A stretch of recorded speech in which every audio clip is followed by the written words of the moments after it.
Recording করবে, কারণ আমার অনেক সময় রেকর্ডিং এ একটু ঝামেলা হয়েছিল মাঝখানে থার্ড ইয়ারের ক্লাসে, তাদের আবার আমাকে একটা এক্সট্রা ক্লাস নিয়ে সেটাকে ঠিক করতে হয়েছে। Anyway, so in our last class you remember that we had discussed the particle kinetics, and we talked about the governing equation of the particle kinetics, which is basically Newton's second law of motion. And we said that summation f bar equal to ma bar is the basic governing equation for us. And of course we know that for the plane motion, we know that the basic equations that are available, to solve this problem, to solve any problem, is basically number is 2, and the maximum number of unknowns that you can solve is of course limited to 2. Now we showed you a very simple example the other day, just to give you an idea how to write your equations properly, how to draw the free body diagram properly, and how to express the resultant kinetic diagram. So in continuation to that previous class, we today consider few examples considering both rectilinear as well as the curvilinear kinetics. First, we consider this problem number 3/29 from the book of Merriam and Craig, and this problem is based on the rectilinear kinetics. So this is basically the rectilinear kinetics problem, wherein we show that there are two masses, correct, which are arranged like this, and it is being given that the system, I mean to say the system of these masses, is released from the condition of rest. It is released from this condition of rest with the cable taut. That means the cables are taut. Taut means they are not slack, they are in tight, so it ensures that all the cables actually are capable of delivering tension to the system. So at this moment we are being given two coefficients of friction. One is mu s equal to 0.25, another is mu k equal to 0.2.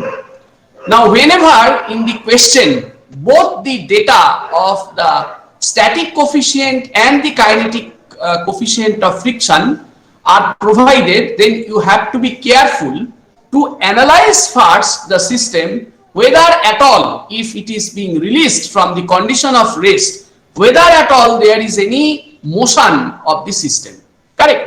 So you have to be very careful whenever you encounter a question wherein both the static and kinetic friction coefficients are supplied. For example, in this case we are being given the static coefficient of friction, so we have to first of all confirm that whether if I release this system from the condition of rest, we need to confirm that at all whether there is at all any kind of motion or not. So what we do therefore, so first we do that analysis. So in that analysis, let us first assume that the system is in equilibrium. Let us first assume this. Suppose so we need to write that let us first assume that our system is in equilibrium. And if our system is in equilibrium, under such circumstances, what I will see is something like this. Say we have then, the entire system is in equilibrium since. So we have, this is this pulley, and we note that this is the the self weight of the mass. So this is your mass B, which is being hanging like this. So this is your mass B, and the strings. So we just consider that the strings are cut in this manner. So if the strings are cut, then from the strings the tensions will be released. So we see therefore there will be tension in the string, and since this pulley are small and frictionless, in that case we assume that whenever we see that the pulley is small, not small, the pulley is frictionless, we can assume that the tension on both sides of the pulley to be equal. If the friction is there, of course the tension will not be equal, and you know in statics, you know the relation T1 by T2 equal to e to the power mu theta, where mu is the coefficient of static friction between the belt and the pulley, and T1 is the tension in the tight side, T2 is the tension in the slack side. I hope that in statics you have covered this particular thing. So in this case, since this pulley is frictionless, so we assume these two tensions to be equal. So let's say this is T and T both. And of course the self weight here is acting in the downward direction, and that is 20 G. So obviously if this system, entire system is in condition of rest, because we are first ascertaining whether this system is at condition of rest or not, because we are being supplied this static coefficient of friction. So for equilibrium, we can therefore say from here that T must be equal to 10 G. So that should be the consideration or tension if we assume that the string is that the system is in equilibrium. Now if I take this free body diagram of this mass, again we assume that the string is cut somewhere here, correct? The string is cut somewhere here, and let us draw the free body diagram of the block A. So we see this is your block A, let's say this is our block A, and we have this string here, this is the string. So naturally string is cut, so we have the tension that is being released in the from the string. Let's call this tension as T. Why it is so? Because okay, before coming to this, we need to draw the free body diagram of this pulley as well. So I should have drawn it first. So actually you consider this pulley.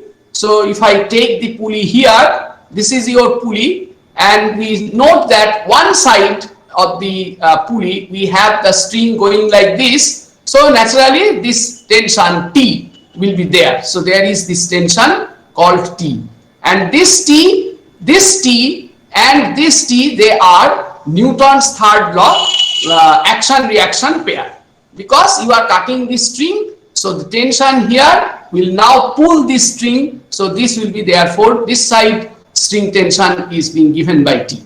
And of course the other side of the string, so you see this is the other side. So naturally since this pulley is also frictionless, this side tension will also be T, and here you see you must be having bearing reactions. So I just show the bearing reactions like this. Bearing reaction means this pulley is isolated from this bearing, and these will be the bearing reactions. So I am not interested in bearing reactions, but for the completeness of the free body diagram, you need to show all your forces. This is very important. কিছুক্ষণ join হতে চাইছে একটু। আচ্ছা, okay. So okay, so you see from here that for completeness of the free body diagram, you must include all the forces. If incompletely free body diagram is drawn, then marks will be deducted for you. So you have to be very careful while drawing the free body diagram of the components. Okay, sir. So naturally, yes, this is very important aspect of the mechanics and statics and dynamics both. And going forward also you will find in other subjects also you need to draw the complete free body diagram for your analysis. So you see, therefore this side tension is T. As a result, the tension developed in the string is also will be equal to T. Now this is the weight 60 G, and I can decompose this weight, resolute these two weights because it is on the inclined plane. So I just show the component here, that is 60 G cos 30 degree. This is 60 G cos 30 degree, and there will be the other component which is 60 G sin 30 degree, which we can write it to be as 30 G. Now here you must remember, if you show your components of the weights this way, then please do not include the weight like this, because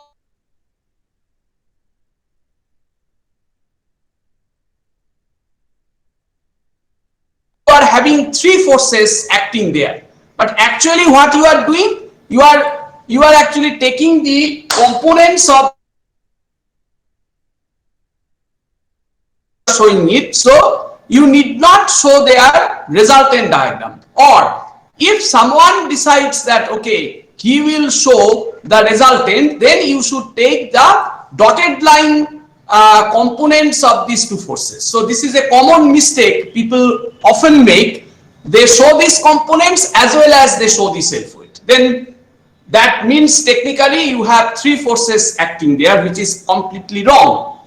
So either the components of the weight acting on an placed on an inclined plane can be shown like this, or you just take a vertical force and then resolve it along the normal and the tangential direction to this inclined plane. So this is the thing you should carefully note. So you have, these are your forces, and then what you have the normal reaction. So this is the normal reaction you are getting. So this is the normal reaction, and then you must be having the friction force. Now I do not know which direction the friction force is acting. So you just make a quick comparison. You see here your tension is 10 G, you have already calculated. So you just see that here this is 10 G. So it shows therefore that in order to keep or sustain the system in equilibrium, then you must be having your friction force, and that friction force must act in this direction. So it means that this block has a tendency to move down. This is also, you know, that from the common sense also we can have this idea. It is because of the fact that this is heavier mass, 60 kg, and this is little bit less mass, and therefore you see that it will be having the tendency to move in the downward direction. But where you do not know, then you need to do certain quick analysis to ascertain which way your friction force will be acting. So you see, to keep this system in equilibrium, we must be having the following equations. What are your equations? Then we see that the equations of equilibrium will be n equal to 60 g cos 30 degree summation Fy equal to 0. If I suppose that your this axis, this is your say x axis, and let us suppose this is your y axis. Okay, so you see therefore summation Fy equal to 0 will essentially give n equal to 60 g cos 30 degree. Now all these things you need to write explicitly, that you write summation Fy equal to 0 implies this. Similarly, summation Fx equal to 0, because we have assumed that the system is in equilibrium. If we therefore suppose that, then we see that summation Fx equal to 0. So summation Fx equal to 0 will ensure that if I call this force as the F, it will ensure that the value of F must be equal to 20 G. That means I have the normal reaction and I have the friction force evaluated in this way. So therefore, the minimum coefficient of friction that will be required to sustain this system in equilibrium. So we can say the minimum static coefficient of friction, mu s minimum. Our mu s needs to be actually at least equal to this or greater than this. Then I can assume that this system is in equilibrium. So this is therefore mu s minimum, and mu s minimum will be equal to nothing but your F by N. So we can say this is F divided by N.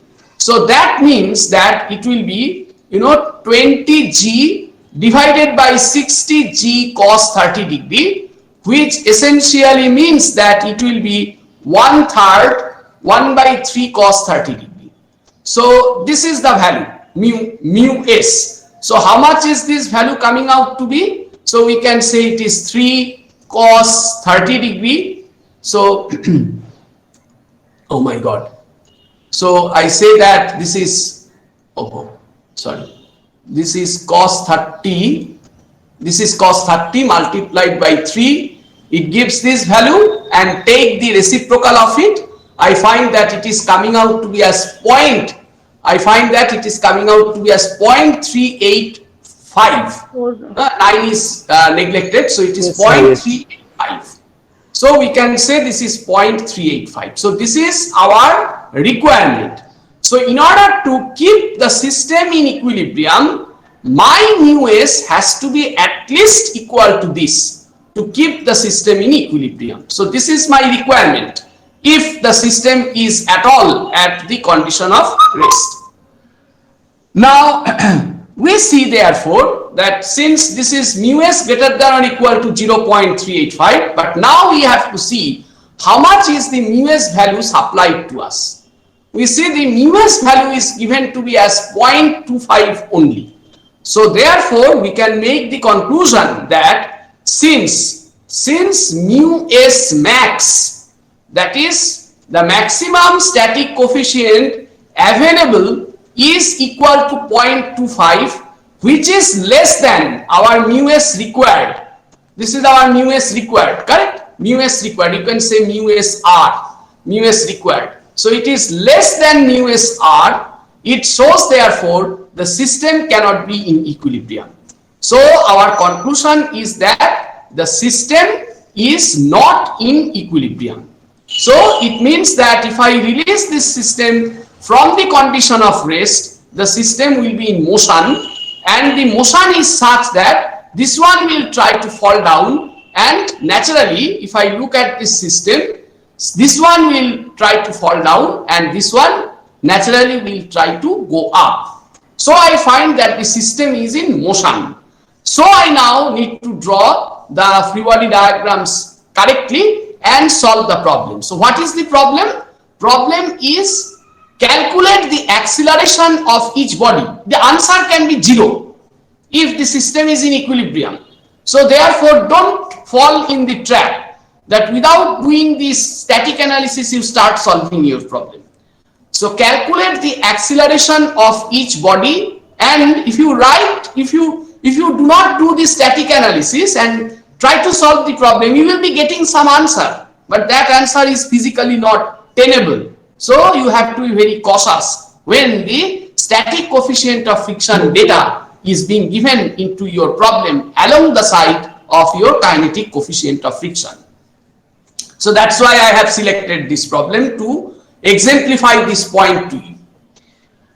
And another thing is that we have to calculate the acceleration of each body. That means AA and AB we have to find out, and the tension that will be developed in the cable. The tension all through will be equal. We have just now seen. So we have to find therefore these three quantities, and you see how many unknowns you are getting? 3, and the maximum number of unknowns you can solve this plane kinetics problem is 2. So already we are running short of one equation because max number of unknowns here is 3. However, the equations available are 2, so we have to generate extra equation. What is that extra equation? The extra equation comes from the fact that the motions of these two blocks are not independent of each other. What I mean to say is that the acceleration of block A and the acceleration of block B, these two will be having an interrelationship between them.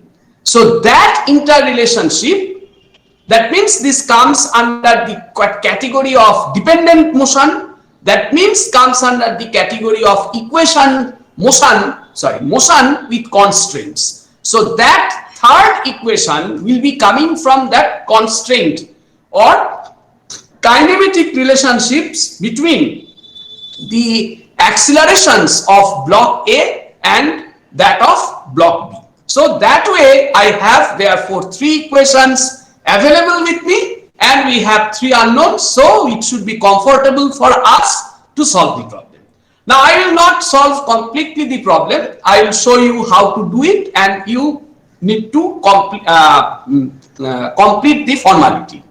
So what I do, first I assume, just tentatively I like to see, we note that already we have had got this hint that if the condition is released from this condition, this one will go down, and the common sense tells that this one will go up. So what will be therefore, you see that what will be therefore the relationship between the two accelerations. So we see from here the relationship between the two accelerations, we can find it out very simply. If we remember that we had already done this thing, either you can apply the principle of strings or you can apply the physics of motion to establish the relationship between the two accelerations. So if I resort to the latter case, that means physics of motion, I note that I take this pulley, I note that the string here is being attached to the fixed end. So we see therefore the pulley then will try to rotate with respect to this point, correct? So as a result, I can draw this vector diagram for the pulley which is supporting the block B, which shows that this will be the fixed point, and the pulley will show the vector diagram something like this. My vector diagram will be this way. So this will be therefore the case. So we find therefore that this will be the a movement of the string which is being wrapped here, and this is the center motion of the pulley, and you can definitely say that this center acceleration, this diagram, this actually refers to this string's motion, since it is rigidly connected to this block. So this diagram therefore actually referred to acceleration of block B, because we do not have to do any velocity analysis here, because at rest everything is zero, but it has some acceleration. So if this is AB, then this must be twice AB, correct? Achha. Now if you see here, now you can see this pulley, this is fixed pulley, so it means that this is simply rotating with respect to this axis. So it simply means that if we draw the fixed pulley here, this is your fixed pulley, and I find that this side is having an acceleration. This side is having an acceleration which is like this. It is going up by an amount of 2ab. So naturally the string, which is other string which is going tangential to this, it must be having this same vector. That means it must be also, since it is simply rotating, so I find that the two vectors on these both sides must be equal, and if this is 2ab, then this must be equal to 2ab, because the pulley is trying to rotate with respect to its bearing in this direction. So this pulley will rotate looking from the front in the anti-clockwise sense, and naturally this vector and this vector will be equal. So I find that this is 2ab. Now since this string is directly connected to this block A, so I can evidently therefore establish from here, it shows that the acceleration of block A should be equal to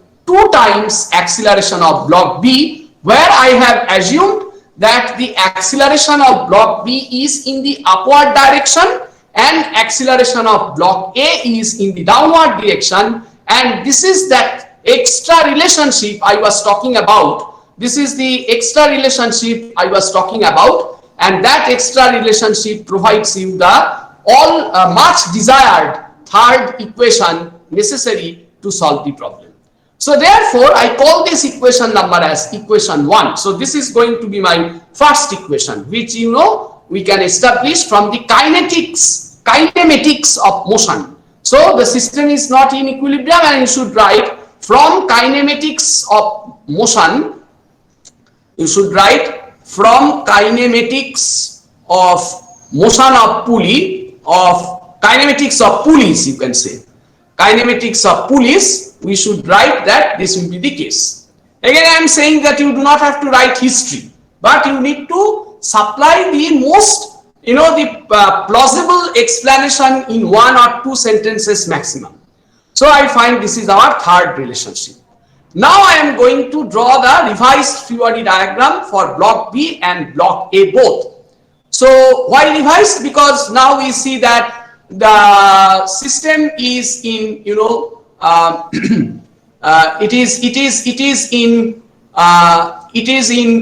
actually the system is in motion. So I need to revise my free body diagram. So what will be the? I will start with block B first. So you see, this was actually our block B. This is block B, which is connected to the center of this fixed pulley. Sorry, the center of that pulley.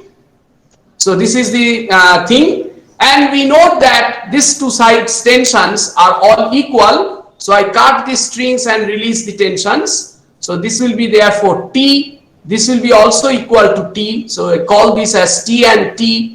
And of course, the self weight of the system as 20G, and the equivalent, this is the free body diagram, and the equivalent thing is that I have this system that is having an acceleration, and that acceleration is in the upward direction. So I show this in this manner. So it should be 20 into AB. That is the acceleration that we are getting. So this is 20 times AB. So this is equivalent to this.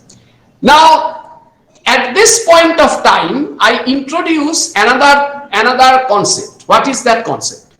Now here I have applied the equation summation F bar equal to MA bar. This is the equation, Newton's second law. Now I can rewrite this equation in this manner. I can say that summation F bar, I can say summation F bar. Now this is the proper way of showing everything. So you must show all these necessary steps. Otherwise, your things will be wrong. So I can write this equation in this manner. This is equal to null. Now when I write something null, it refers to equation of statics. So what does this do? What it is doing here? It is showing that you have some fictitious force which is minus MA bar. This is called a fictitious force minus MA bar, and this fictitious force you are superimposing on your set of physical forces. These are your all physical forces. External forces which are physically present in the system. To it, you are adding this mathematical force or fictitious force, which is against the acceleration vector, and you are converting the equation of dynamics to the equation of statics. Although the system is not in static equilibrium, I call this scenario, it's a mathematical scenario. I call this scenario as the pseudo-static equilibrium. I call this scenario as pseudo means it is not real, pseudo-static equilibrium. Pseudo-static equilibrium. I call this system like this, or it is called dynamic equilibrium, right? Dynamic equilibrium. And this particular force, correct, which is the fictitious force, we call this force as D'Alembert's force. D'Alembert's force, and this is also known as inertia force in common language.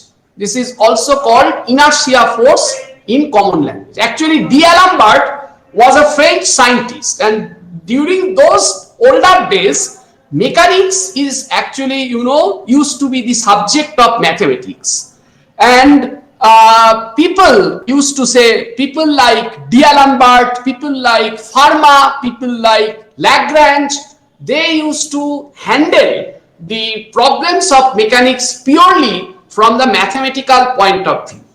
Much later, with the advent of Newtonian mechanics, much later, the concept of engineering mechanics has come out from that classical thing. And we have, the concept of free body diagram, all these things are taken, and therefore, this D'Alembert's principle in common dynamics does not have much greater influence. But again, having said so, I am actually undermining D'Alembert's principle. Actually, in Merriam-Craig, if you go through the textbook in the relevant section, you will find Merriam has also written that it is not giving me any extra advantage. Then you may be wondering, why then we require it? Because if you go in the study of higher advanced dynamics, you will find that there are certain theoretical approaches we normally study in our engineering course also, but in the advanced level, there in order to formulate some of the advanced concepts of dynamics, this principle of D'Alembert's force is a must. So that's why, the D'Alembert's force plays an important role in our life. And here, of course, we are not going to solve, in the next problem, I like to show you, or I can show it in this problem also, that if someone actually, applies this D'Alembert's principle here, then what he should do? Then what he should do is that you should not then draw the right hand side of this figure. Then what you should have drawn like this, something like this. So I am not drawing the entire system, I am just showing it symbolically here. Let's say this is your 20G force which is acting, and let's say this is your resultant tension 2T. And then what I will do, since I have my acceleration of this block B is in the upward direction, I have to give a fictitious force which is acting in the negative direction of acceleration. So it means my fictitious force will be in the downward direction. And since it is fictitious force, I draw this with the dotted vector. Correct? And I say that, yeah, you बोलें? No sir, बोला yes sir, yes sir. So this is a dotted vector, and we see that this will be equal to, I'll say this will be equal to 20 AB, and then I write that this is equivalent to 0.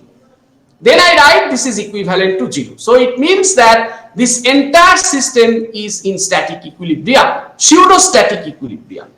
So this is another approach of, encountering the problem of dynamics, either by Newton's method or by D'Alembert's force or by the concept of the inertia force. Now I am not going beyond this in this case, because there is much bigger description of this in the advanced dynamics. But for us, at least now, I do not require all those discussions. For us, we are confined, we are happy if we can show our revised free body diagram, including the inertia force, and make this to be equal to 0.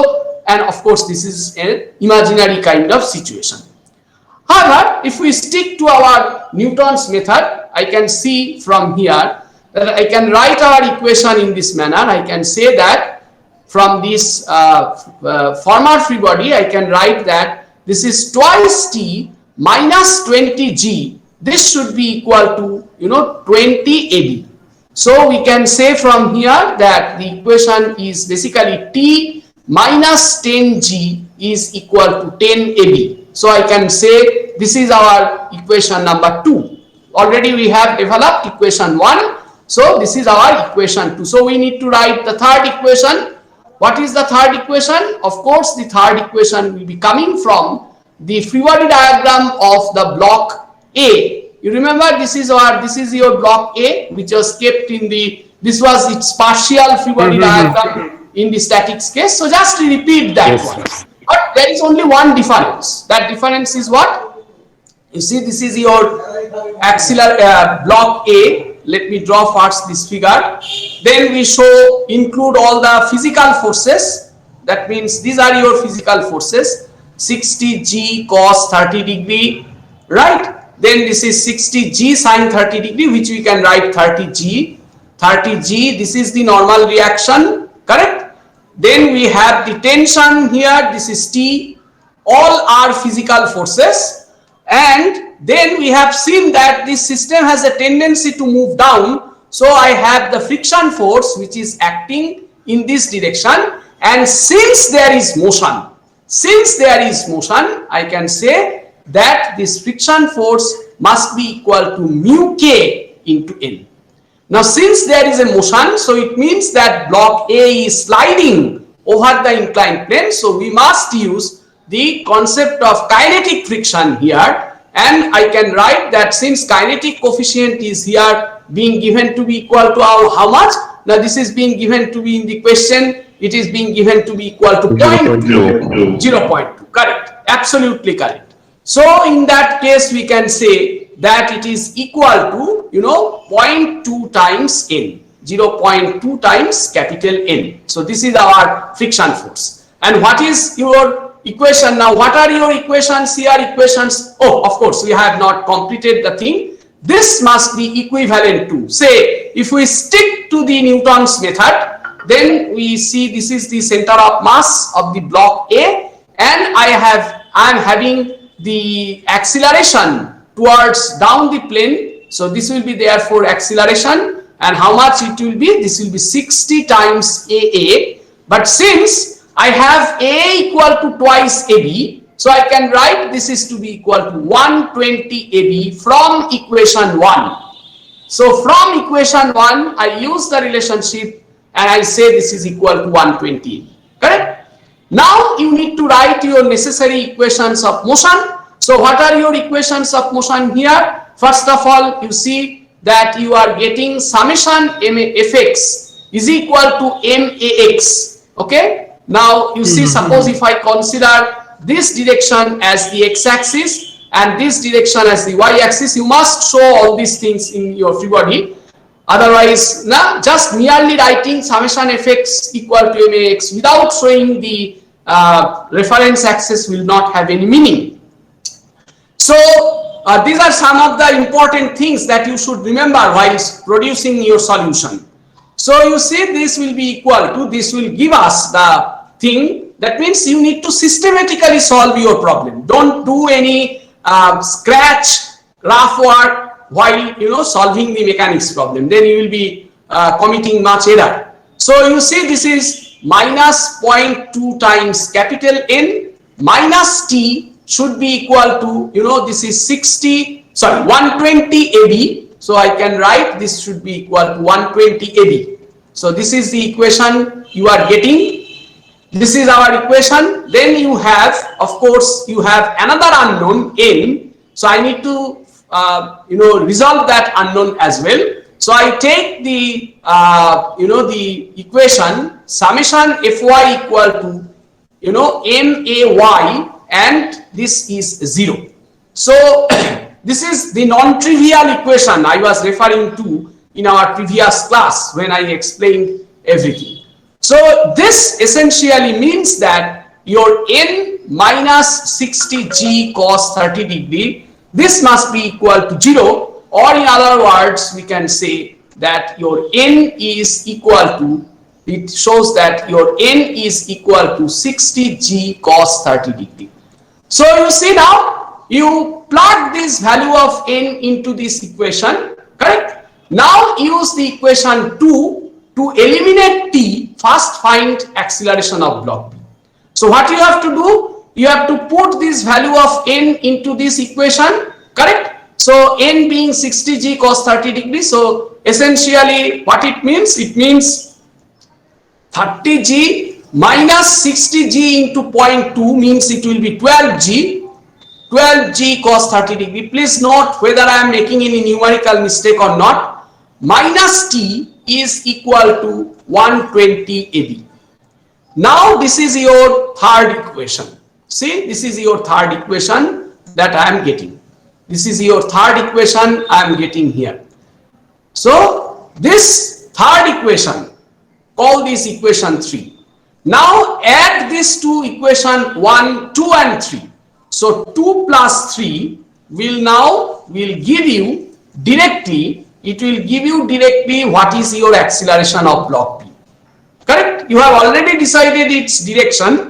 So just you need to find out the magnitude.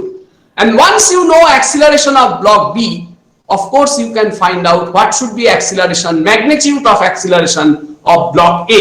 Please note, we have already decided its sense. So AB and AA known.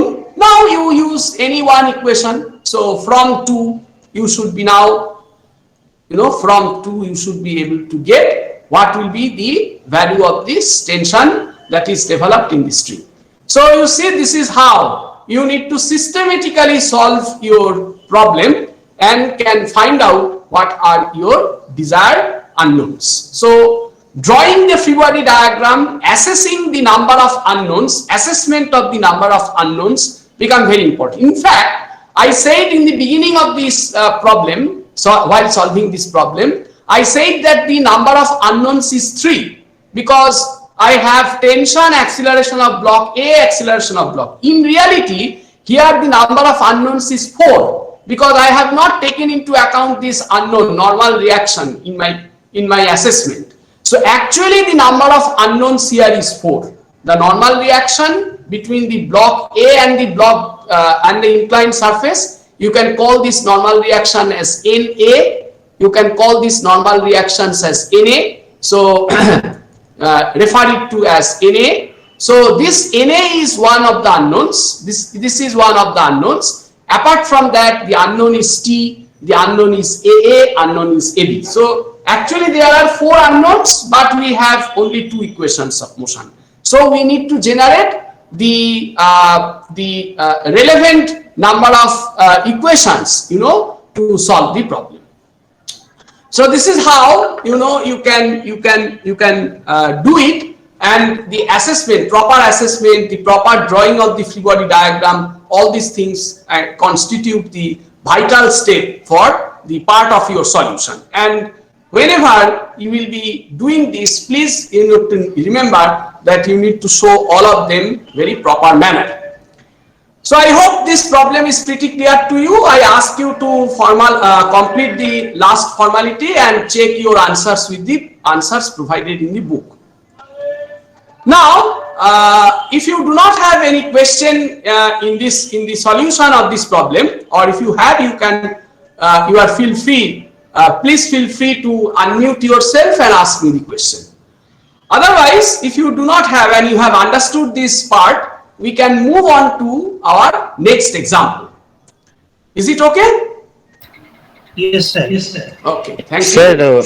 Sir এই যে ওয়েটের রিপ্রেজেন্টেশনটা হ্যাঁ ওটাতে মানে vertical কম্পোনেন্টটা এই রিপ্রেজেন্টেশনটাতে হ্যাঁ ওটা মানে ভার্টিক্যাল কম্পোনেন্টে হরাইজন্টালের উপরে ওরকম অ্যারোটা রাখতে হবে, আর নয়তো আমাকে ডটেড লাইন দিয়ে ওই ভার্টিক্যালটাকে ব্রেক করতে হবে। তুমি যদি ওয়েটটা দেখাতেই চাও, সে ধরো যদি কেউ ওয়েট এখানে দেখাতে চায়, so in that case he will show that this self weight is acting this way, and then you need to resolve it this manner. Correct?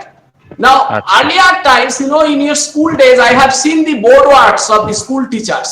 Sorry, I'm not criticizing anyone, but I have seen such board works where all these 3 vectors are drawn in a solid line, which is absolutely wrong, because then it would represent there are 3 forces acting here at this point. So either you show this in this manner or you show it in this manner. My preference is always go by this. This is my preference. Whenever you have an inclined plane and placed on that inclined plane you have some mass, just resolve this and show your free body diagram in this manner.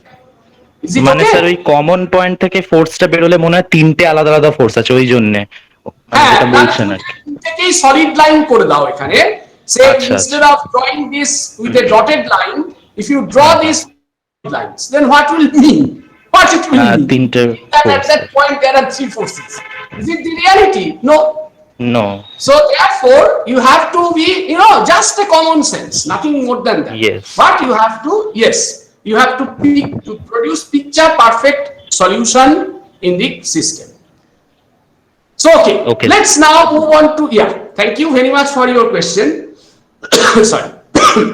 Now we move on to our next example. The earlier example was rectilinear kinetics. Now I am taking the curvilinear kinetics, and this problem is, this is r theta problem. So what it is showing? It is showing that this is being the systems figure being given to us. It says that the spring mounted 0.8 kg collar, this is the collar, it is spring mounted, these are the springs which are helically shown on the rod, oscillates along the horizontal rod, which is rotating at the constant rate of theta dot equal to 6 radian per second. So it is rotating, and it is rotating at a constant rate of theta dot equal to 6 radian per second, and at a certain instant r is increasing at the rate of 800 millimeter per second.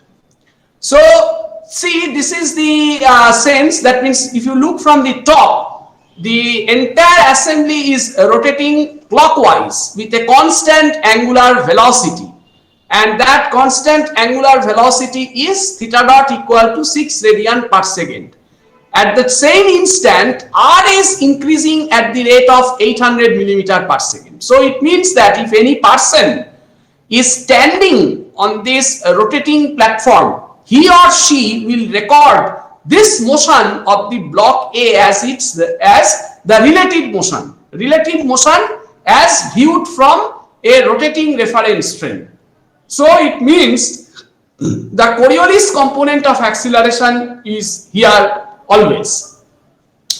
So if the coefficient of kinetic friction between the collar and the rod is being provided to be equal to 0.4, calculate the friction force exerted by the rod on the collar at this instant. Correct? So you need to study the sentences very carefully. Calculate the friction force required by the rod, exerted by the rod on the collar at this instant. So the rod is providing the force on the collar. Sometimes what happens, the question it is being given, every other things remaining the same. Here it is being asked, calculate the friction force exerted by the collar on the rod at this instant. Then you need to just reverse your answer. Correct? We will show why. Now, see, first of all, I note that I just recognize that this is a problem of r theta coordinate system. So as soon as I recognize it, I just write my proper equations. So what will be my proper equations? I mean to say, I just need to write the components of acceleration. AR, as you know, the AR being equal to r double dot minus r into theta dot square, and A theta, this is being equal to 2 r dot theta dot plus r theta double dot.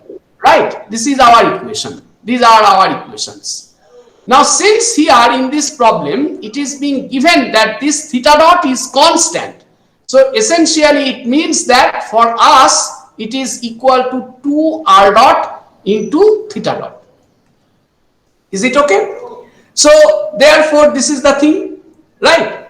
Now what we need to find out is here is that we know that in this case the r dot value is provided for us. This is being given that it is the r is increasing, means r dot is positive. That means this distance is increasing, so it is going outward towards this rod, and the rate is being given to be as 800 millimeter per second. So I can therefore say this is equal to 2 into 0.8 meter per second. I convert this unit from millimeter per second to meter per second. So it is 2 into 0.8, and then theta dot is being given to be equal to 6 radian per second. So I say this is being equal to like this. So it is 12 into 0.8 means it is 9.6 meter per second square. Correct? So this is therefore this thing. But I do not know this completely because R double dot information is not being provided to me. So I am just absent in this particular case. Now we see from here that we like to see from here that now we need to draw the free body diagram of this block A, collar A. So if I see the collar A free body diagram, so let me just show it here. So this is your collar A, for example. This is the collar. This is the collar, and I note that the this is actually turning in this manner. It is turning in the clockwise sense.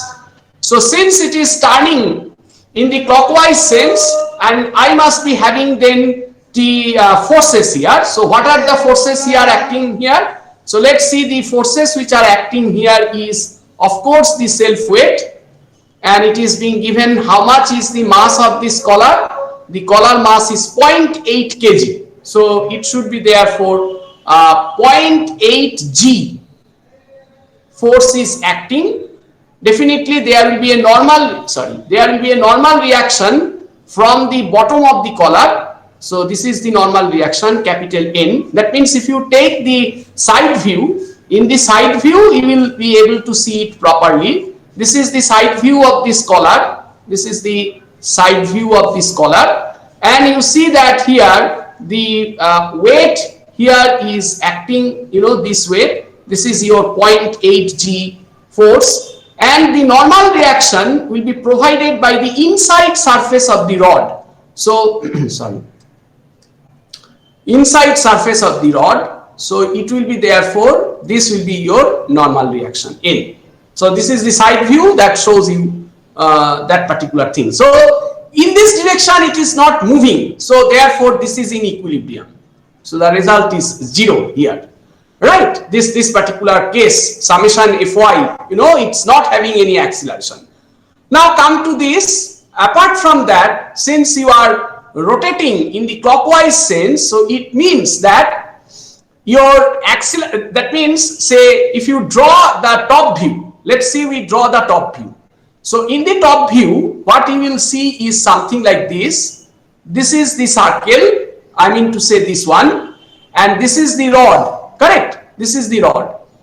So, and it is being given that the rod is rotating in this sense. So it means that if anything is placed on the rod, I am showing the top view. If anything is shown here like that, then this will be your directions of accelerations. I mean to say this will be your direction of A theta, and this will be of course the direction of AR. Of course this is the direction of AR. So I show therefore that this side, since I have an acceleration here, so I just show this thing, the equivalent kinetic diagram. See, this is the collar. I just show the crosshair sign, the collar center of mass. I note that there is an acceleration in this. So I'm drawing in the isometric. That means in this isometric axis I am trying to draw. So in that case, you see, this will be your acceleration A theta, right? This acceleration. I am drawing it in the isometric scale. What I mean to say is this. This is how your acceleration A theta is acting in the plane like that. That means if I assume, say, this is the x-axis, if I consider this is your y-axis, this is your y-axis, right? Or if I call this as x and this is y, then this will be your z-axis, right? So this is actually acting in the x direction. So I show it in the isometric scale, and I find that this must be equal to ma theta. So it is 0.8 times 9.6. So you see, there is a force acting in this direction. Who is supplying that force? Who is supplying that force? Of course, that force is being supplied by the side surface of the wall of this rod. See here, see this view. Side surface means this surface is providing you that this reaction. So I therefore find that there is a normal reaction, coming from the side. So you see that it is coming from this side. So let's see, this will be this normal reaction. I call this normal reaction as I call this as N1, I call this as N1 and call this as N2. So this is your N2, right?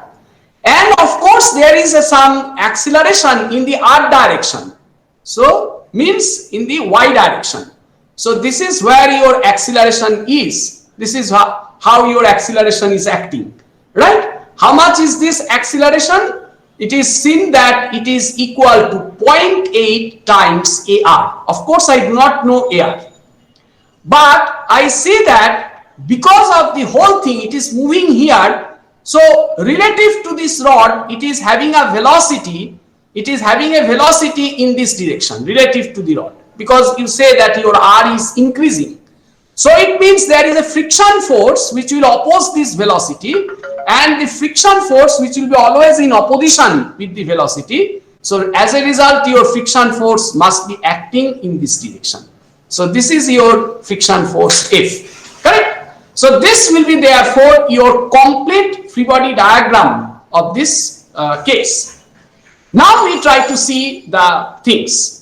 So I have essentially 3 axes. I just show these 3 axes here for our convenience. The 3 axes are, this is your y axis, this is your x axis, and sorry, I show the z axis in a wrong manner. Sorry, very sorry for that. The z axis is shown wrongly. Upward, yes. You have to be very careful, Don't make such mistakes. So this z axis should be upward like that. So we find therefore here the z axis will be like this. So this will be your z axis. Sorry, I encroached the area of the drawing. Sorry, actually I have so many space here. I could have used it anyway. So these are your axes. Now just write your equations of motion. So what are your equations of motion? I start with summation fx equal to max. So you write summation fx equal to m times ax. Or we can write this equation is also written in this manner, that it is summation f theta is equal to ma theta. Why it is so? Because actually this y direction alternatively represents your r direction, and the x direction alternatively represents your theta direction, and this represents z direction. So you can say that we are using a cylindrical coordinate system here. Anyway, that is not required, but for your understanding I am showing all these things. So it is summation f theta equal to ma theta. So if I just write this equation, then I can write from here that your N2, the normal reaction offered by the side surface of the wall, becomes equal to how much? This N2 becomes equal to 0.8 times 9.6. So it is 0.8 times 9.6. Okay, this much Newton, we can say this is Newton. You should write the unit. So this is your N2. Okay, so that is being given this way. Then we are writing the second equation. This is our second equation. What is that? Summation Fy is equal to MAY, essentially, which means that summation Fr equal to MAR. So essentially this gives me summation Fr is minus F, because the force is acting in the negative direction of F, and that is equal to 0.8 times AR. So I can write from here that the force due to friction F, that is coming to be equal to minus 0.8 times AR, right? This is one equation. So we have to find out this friction force, but since you just note here since we do not know r double dot, correct, we do not know r double dot, air is not known to me, so I cannot use this equation to find my unknown. Then you have to come to look at the third equation. Third equation tells that summation fz equal to 0, because you know the system does not have any acceleration whatsoever in the perpendicular direction to this rod. So it therefore shows that your n1, correct, minus 0.8 g, this must be equal to 0. In other words, we can say that the normal reaction that we are getting, that is n1, this turns out to be as 0.8 g Newton. So that is my n1, the normal reaction. So you see there are two normal reactions here as shown here. There are two normal reactions acting on your system. So what will be your resultant normal reaction? The resultant normal reaction will be the combination of these two, right? So I can say that resultant normal reaction, I can define it by n, okay? So I see that our resultant normal reaction, capital N, turns out to be as root over n1 square plus n2 square, correct? Which means that it should be root over, you know, we can of course take the 0.8 common from these two. So I take 0.8 common and write this is root over 9.81 square plus this is turning out to be as 9.6 square, correct?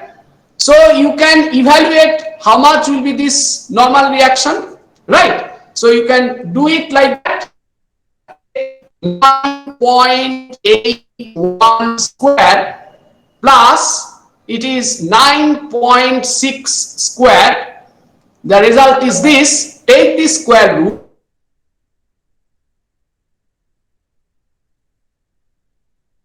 Turning out to be as 10.981. Very good. Yes.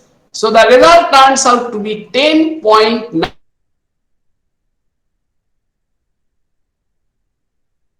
Normal reaction. So I get this one. So I see from here that since I get this thing, I need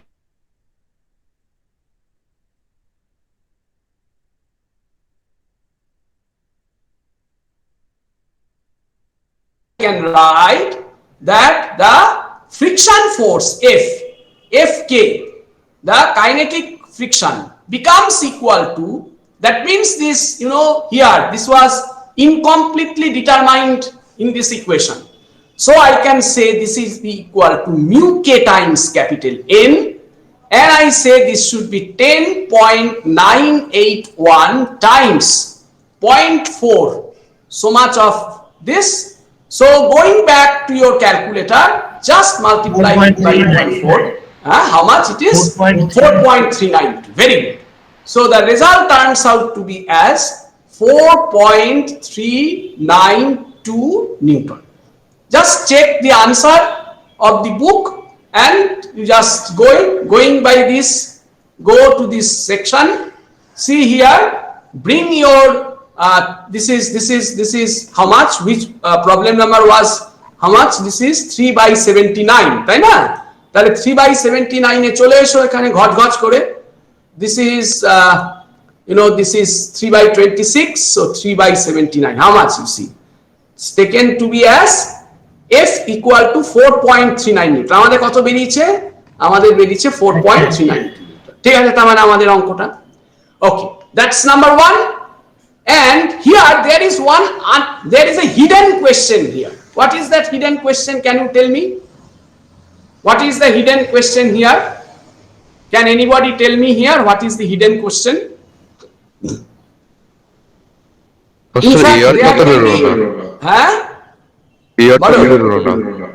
কি বললো না, কি বেরোলো না? AR বেরোলো না। হ্যাঁ, তাহলে AR এর মধ্যে if you look at this, AR এর মধ্যে দেখো r theta dot square, I do not know the value of r, তাহলে এইখানে আমাকে কি বলতে হবে, একটা হিডেন কোয়েশ্চেন আমি এখানে জুড়ে দিতে পারি মেরিয়াম সাহেবের ওপর দিয়ে, দেবব্রত নাগ একটু ক্যাদারি মারতে পারে কিরকম। হ্যাঁ, আর ইকুয়াল টু 500 মিলিমিটার, সে ধরো তোমাকে বলে দিলাম initially at this position R equal to 500 millimetre, তোমাকে আমি বলে দিলাম এটা।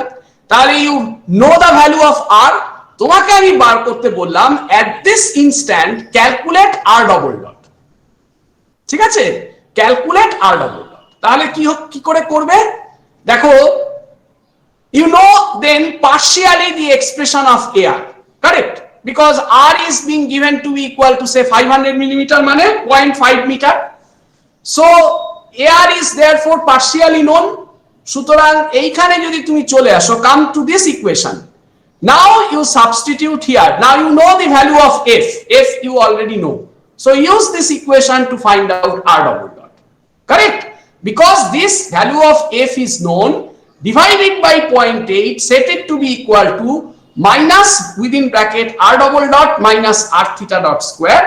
Since r is provided to you, you will be able to determine what should be the value of r double dot. এইটা একটা আছে, আরেকটা হচ্ছে বদমাইশি। সেই বদমাইশিটা কি, তোমাকে আমি বার করতে দিতে পারি how r is changing, right, how r is changing with respect to time। এই যে আমি বলে দিলাম R equal to 500 millimetre, suppose at that condition this system was relative, it is rest to the relative to this rotating frame, that means R equal to 500 মিলিমিটারে R dot is 0, এই ইনফরমেশনটা I give it to you. Now I ask you how the R value is changing with respect to time. So this will be then the question of solving the differential equation, correct, because your theta dot is constant, so it means this will be a question of r double dot minus r theta dot square. So you now need to solve this differential equation to find out how your r is changing. So all you know that there are some hidden questions in the problem, and you need to think outside of the box, not only just focus on solving the given question, but also try to see what extra you can extract from there, of course by adding some input information. Say for example, in order to do that aspect you require the instantaneous value of r, so assume some instantaneous value and try to get your thing. So this is the way this now why I have chosen this problem, you see this problem is important because this concept of resultant normal reaction is required to find out the friction force. So the takeaway point of this problem is that this concept, whenever you have multiple contact surface, correct, whenever you have multiple contact surface, you need to just see multiple contact surface, you need to notice the normal reactions from all the possible sides, and then need to take the resultant of that normal reaction in order to find out the friction force. So that way this problem is very, very important. This is the takeaway point of this problem. Okay, so do you think do you have any question in this respect? Sorry, if you do not, then I go to show you the today's next problem, which will be the problem here. This is a difficult problem marked by arrow. This arrow means that this problem is tough problem. So this is you know again the book of Merriam. It is 3/95. It is asking that you are given a collar. This problem is much similar to the previous problem. So again I will solve halfway of it and ask you to complete the formality. So we see that in this case a circular rod is being given, a horizontal circular track is being given, and a small collar of mass m.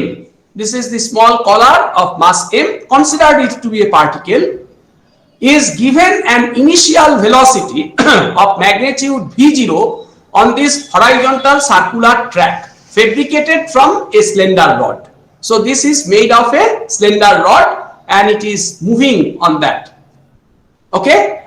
Now, if the coefficient of kinetic friction is mu k, again there is a coefficient of kinetic friction here, determine the distance traveled before the collar comes to the condition of rest, right? So if I give this velocity and if there is a friction, obviously it will, this velocity will decrease because the friction will resist the velocity, and ultimately if it is released from some point, then ultimately after turning so many times, you see it will ultimately come to a total stop.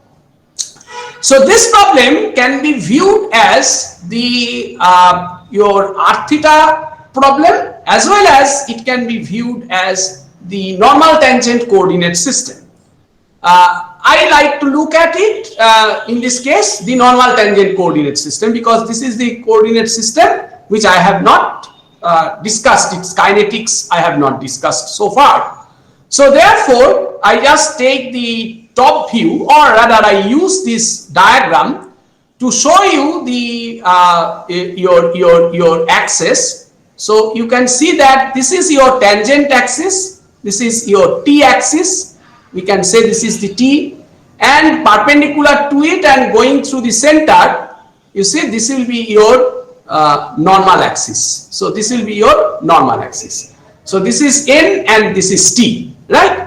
So if you see therefore the top view of this case, so if I imagine say this is somewhere here, this is from where the at theta equal to 0, it has started with that initial velocity v0. This is where your v0 was.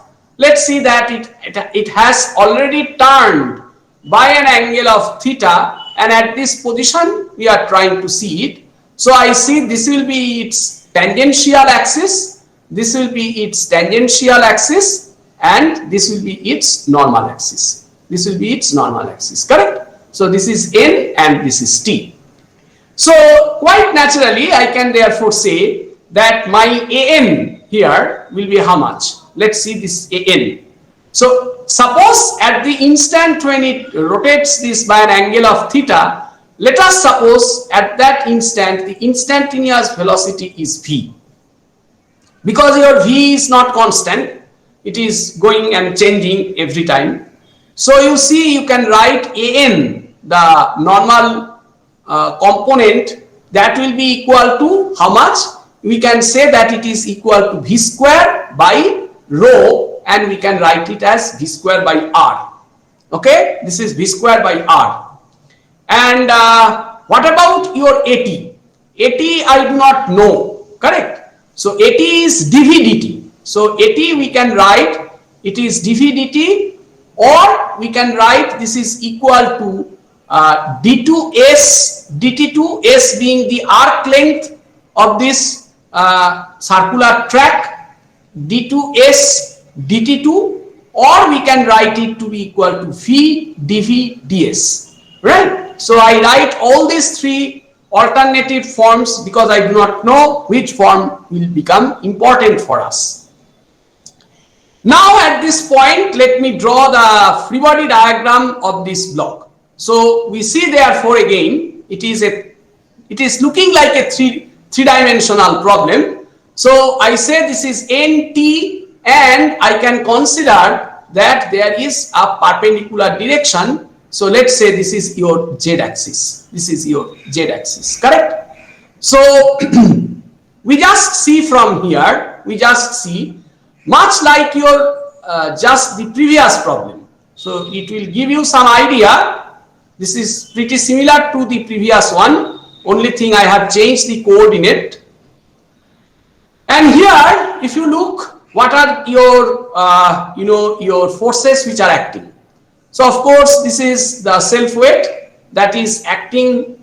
We can say this is m into g, which is acting like this in the z direction.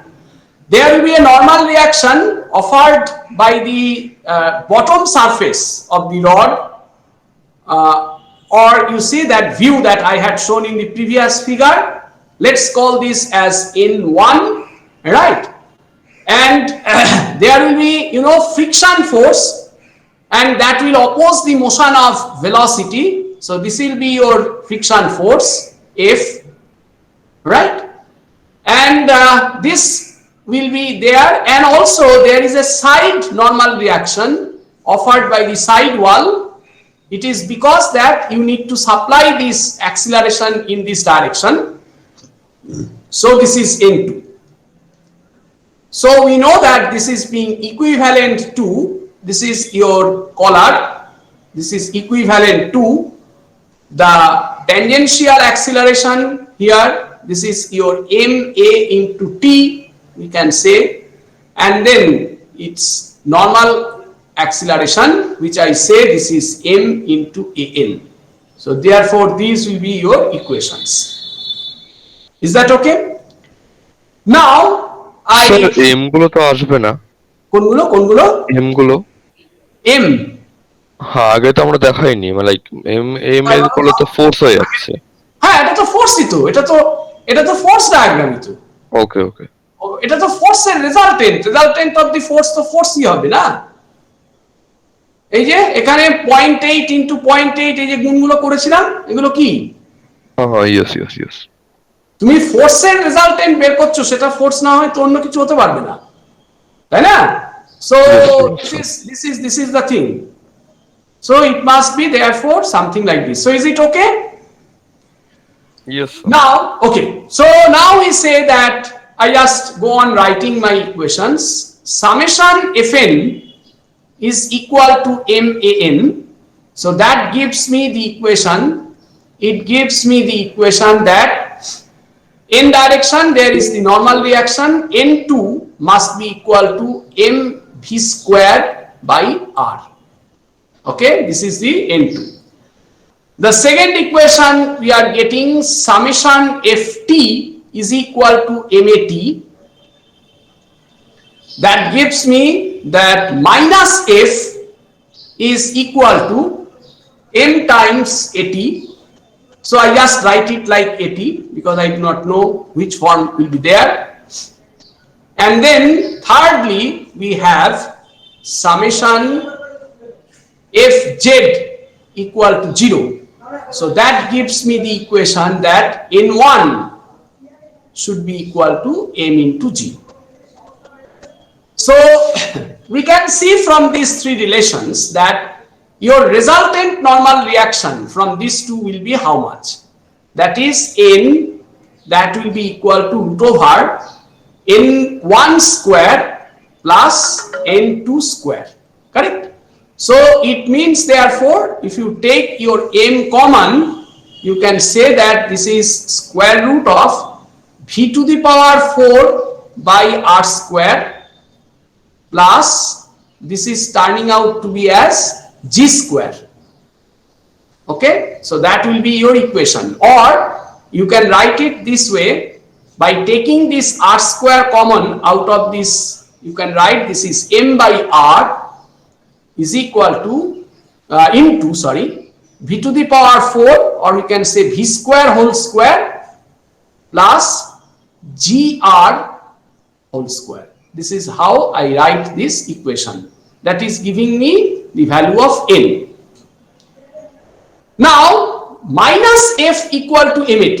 That means the magnitude of f. You see this is equal to m times magnitude of at.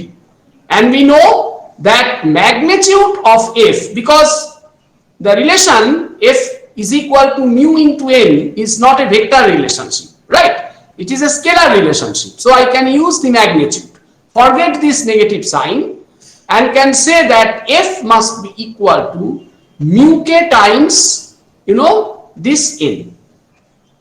Or I can say from here that mat, right, mat, or you can write that mat, and you see from here that there is a negative sign. It means that actually this is not the acceleration. That means this is not acceleration. It will decrease, right? So it is decrease its value.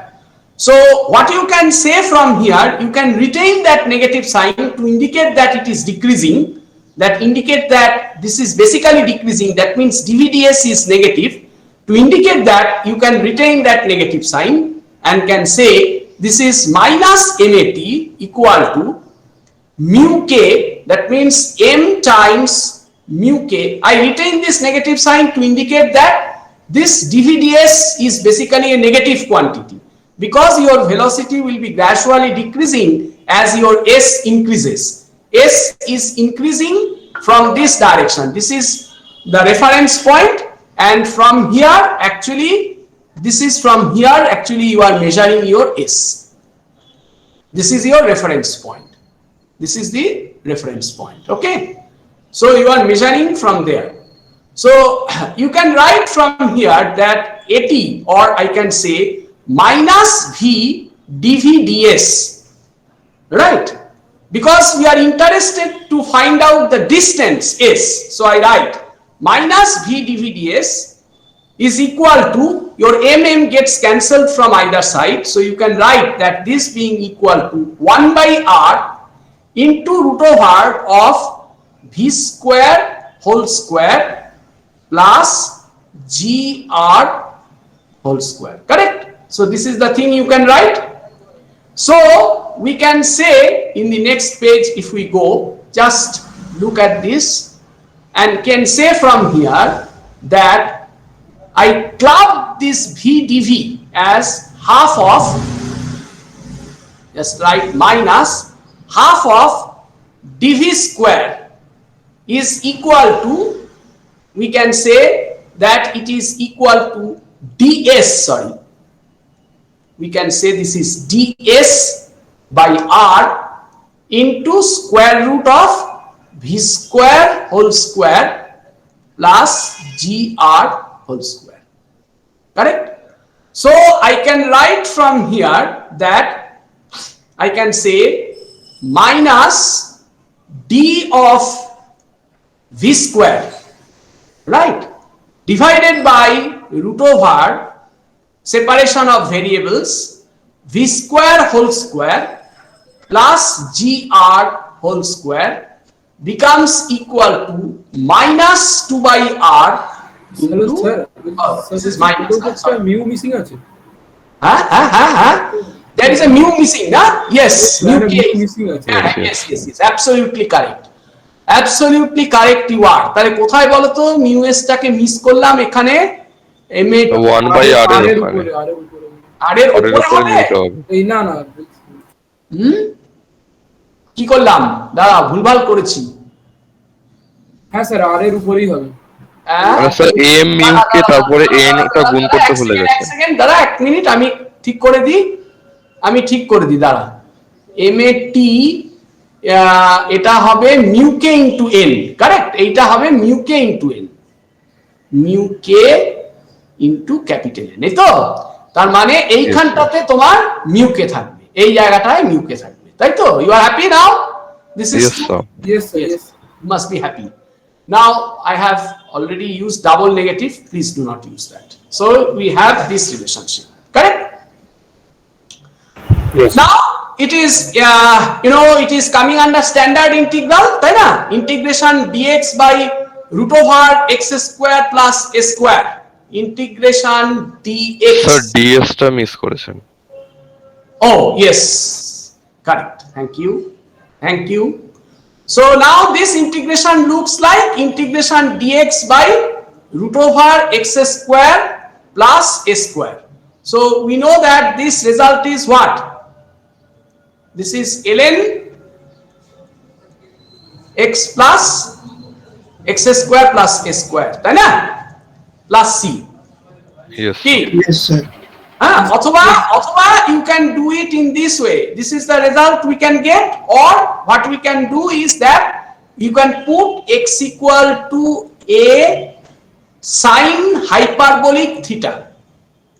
If you remember the hyperbolic function, তাহলে dx will become cos hyperbolic theta d theta, আর এই ইন্টিগ্রেশনটা কি দাঁড়িয়ে যাবে তাহলে?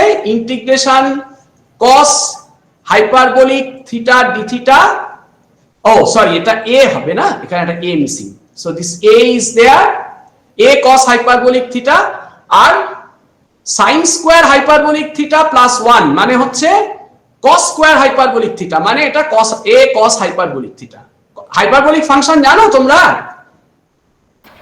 Yes, sir. হ্যাঁ, কাকে বলে? cos hyperbolic theta definition কি বলো তো? সাইনটা হচ্ছে e to the power x minus e to the power minus x by 2 আর তাহলে cos hyperbolic এর ডেফিনিশন হচ্ছে e to the power theta plus e to the power minus theta divided by 2 আর sin hyperbolic theta হচ্ছে e to the minus power minus e to the power minus theta by 2. তার মানে hyperbolic ফাংশনের ক্ষেত্রে তফাৎটা হচ্ছে cos hyperbolic square theta minus sin hyperbolic square theta হচ্ছে 1. আমরা যেমন নরমাল ট্রিগোনোমেট্রিতে কি পাই? cos square x plus sin square x equal to 1.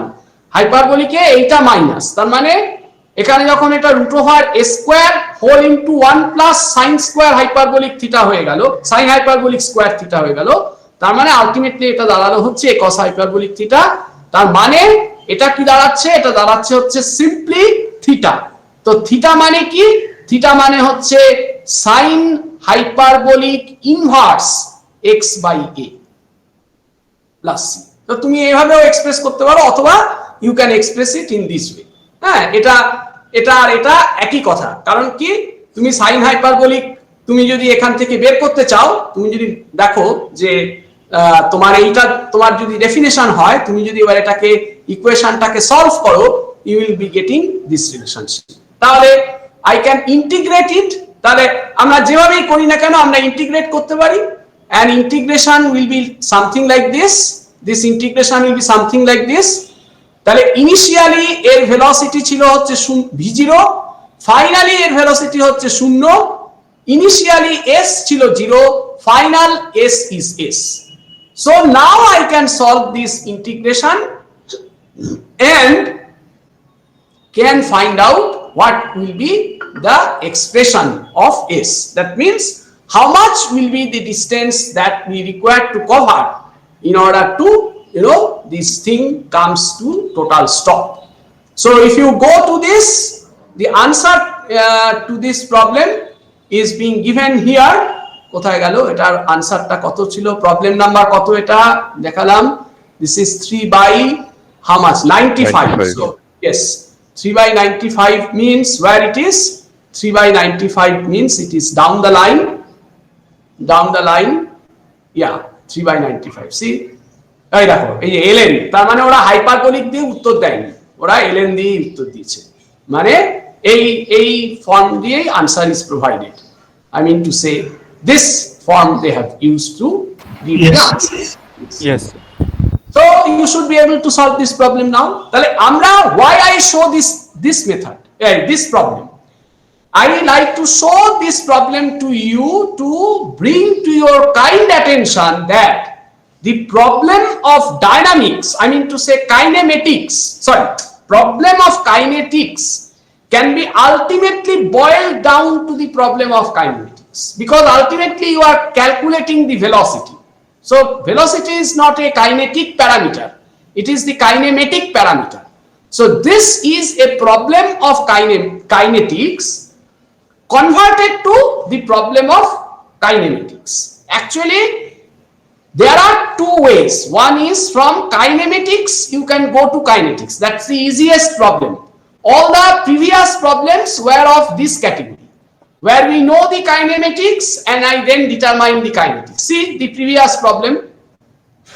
In this previous problem, first I evaluated the accelerations. That means kinematics I first solve.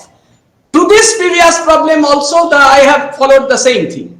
And then we applied the principles of kinetics to determine the forces.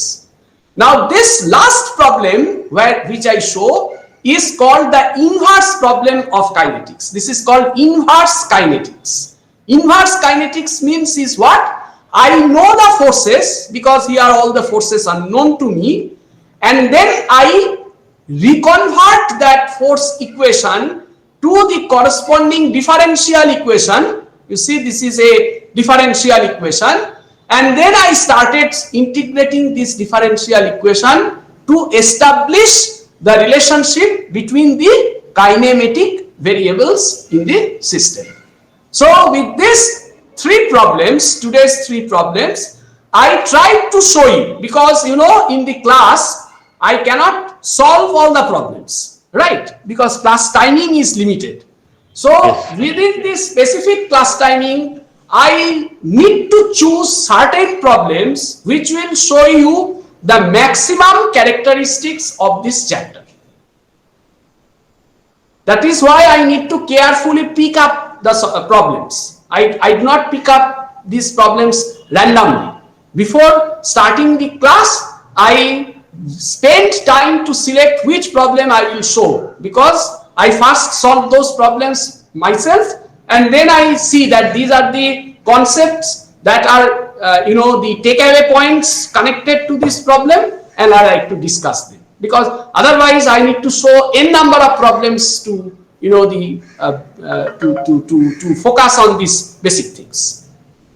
Is it okay? So now with this I come to an end of today's class. So first I stop the recording part, and then